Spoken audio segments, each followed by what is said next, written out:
Shop till you drop.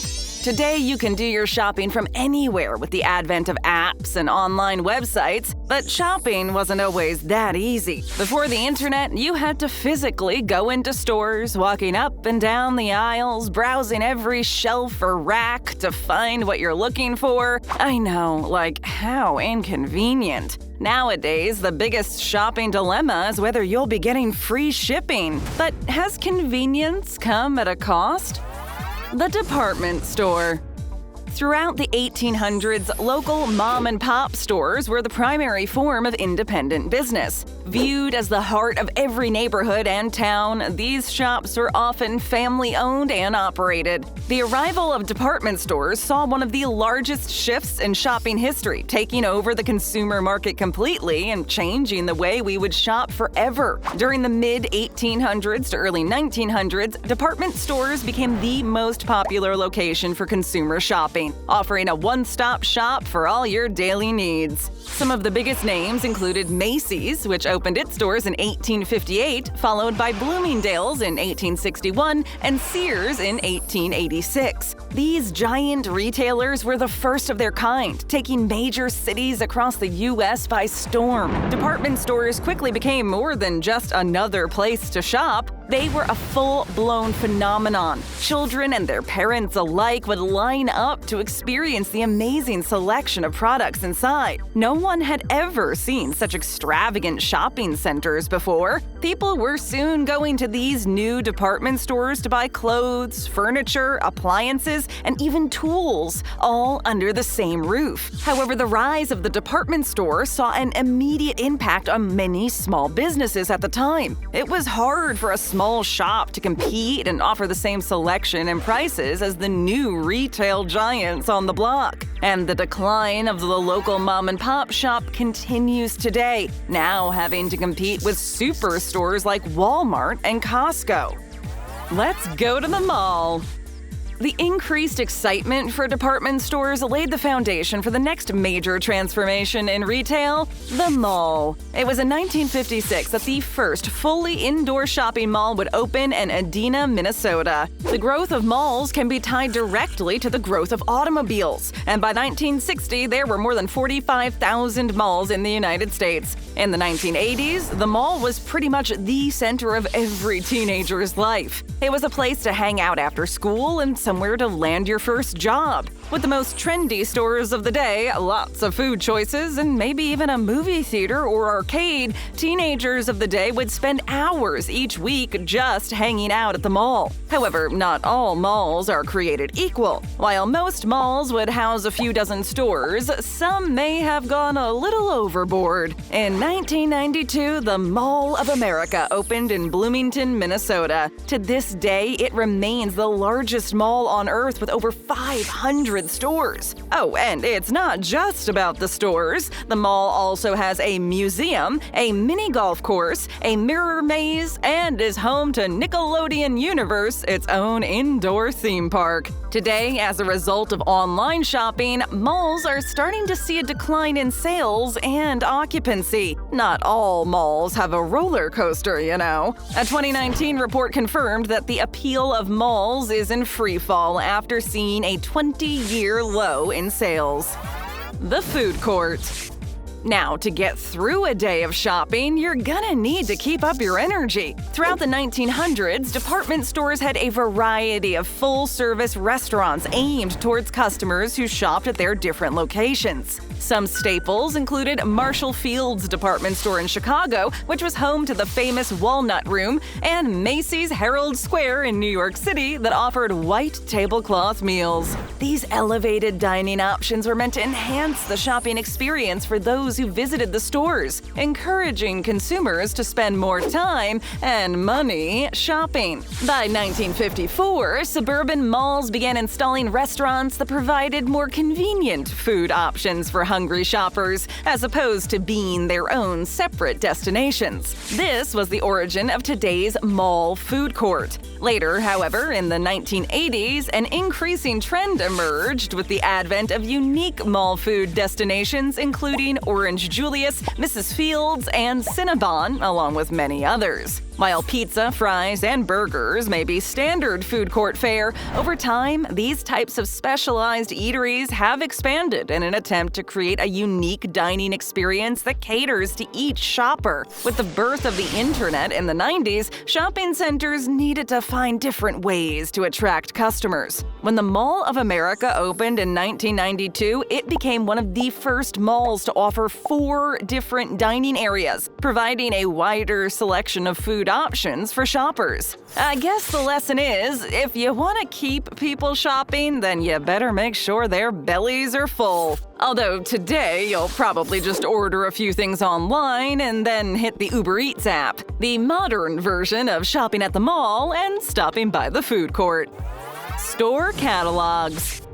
Now, before the internet, there were very few ways to shop from the comfort of your own home. That said, aside from completely changing the in-person shopping experience, big retailers introduced another revolutionary product, the catalog. During their prime, store catalogs and mail-order shopping were one of the main tools for direct advertising, often giving businesses the ability to expand based on additional sales. One of the oldest mail-order catalogs still in operation today is the Tiffany & Co. Blue Book, which was first published in 1845. At the time, this was a first-of-its-kind service that allowed consumers to browse the pages, similar to how you would browse an online shopping site today, selecting the items they wanted to buy without ever having to step foot in the store. Catalogs quickly became a major selling point for department stores, and many managed to establish themselves as a household name by increasing their presence where no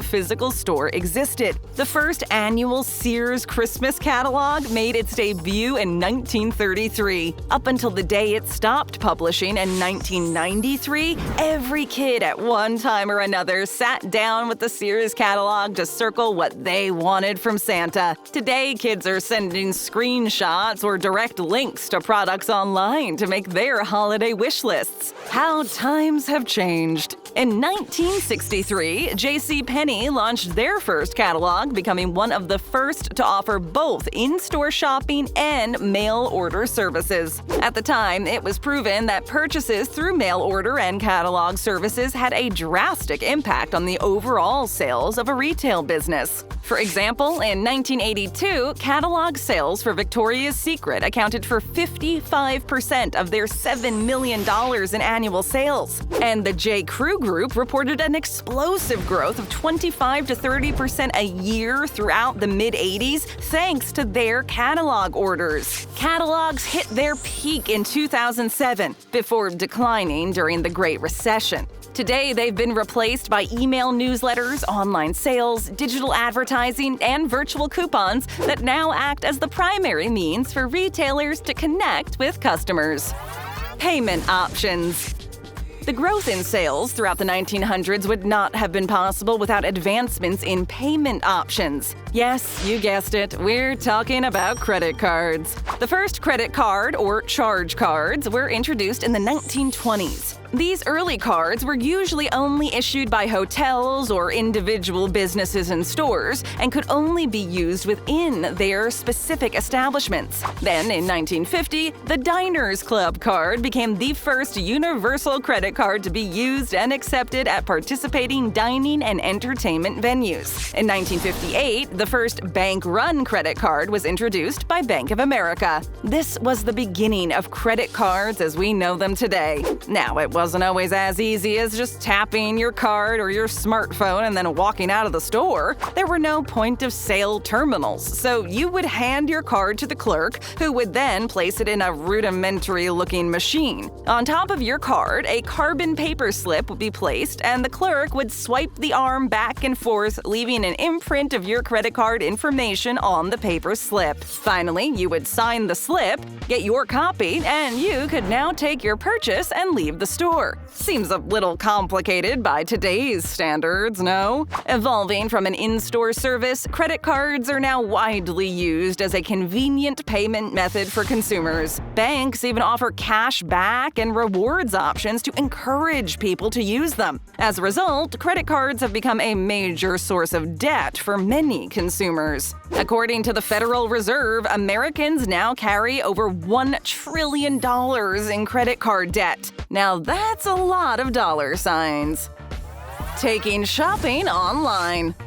Shopping as we know it today would be nothing without the development of e-commerce. The ability to shop online at your own leisure has become less of a luxury and more of a necessity in recent years. From the ability to order clothes off a company's website to having groceries delivered to your doorstep, there is virtually no item that is out of reach. But how did we manage to go from paper catalogs to purchasing everything from behind a screen with a couple of clicks? All the online retailers we know today owe their success to one man, Michael Aldrich. An English inventor, innovator, and entrepreneur, Aldrich is credited with inventing what would later be known as e-commerce. In 1979, he invented online shopping, or teleshopping, to enable online transactions. He initially wanted the system to be used for televisions, making it possible for viewers to purchase the goods and services advertised on their TVs. Little did he know this technology would later be applied to the internet, creating the e-commerce platform we recognize today. While the internet had been in use as a way for institutions to share data,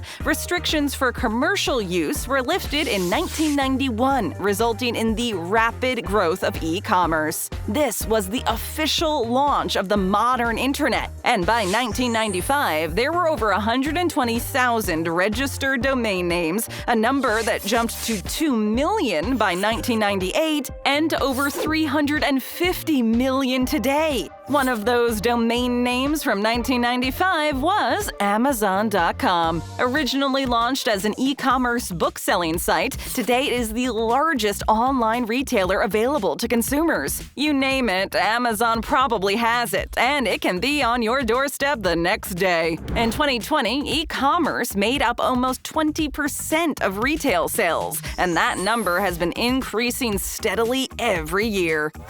The future of shopping.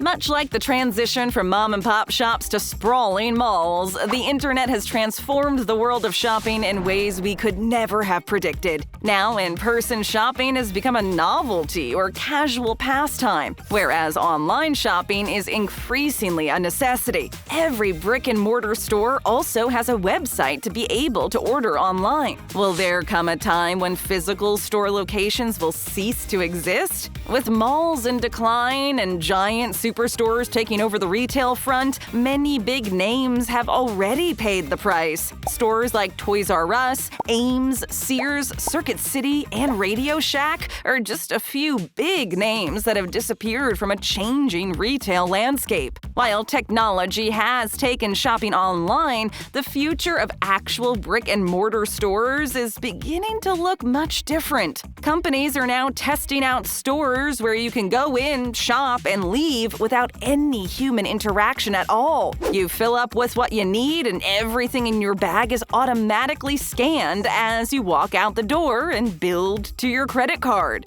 So if physical store locations are going to survive, embracing and keeping up with technology will be a must. Well, gotta go. A package just showed up at the door. Thanks so much for checking us out. Don't forget to hit that subscribe button and ring that notification bell. And for more great videos, just tap or click.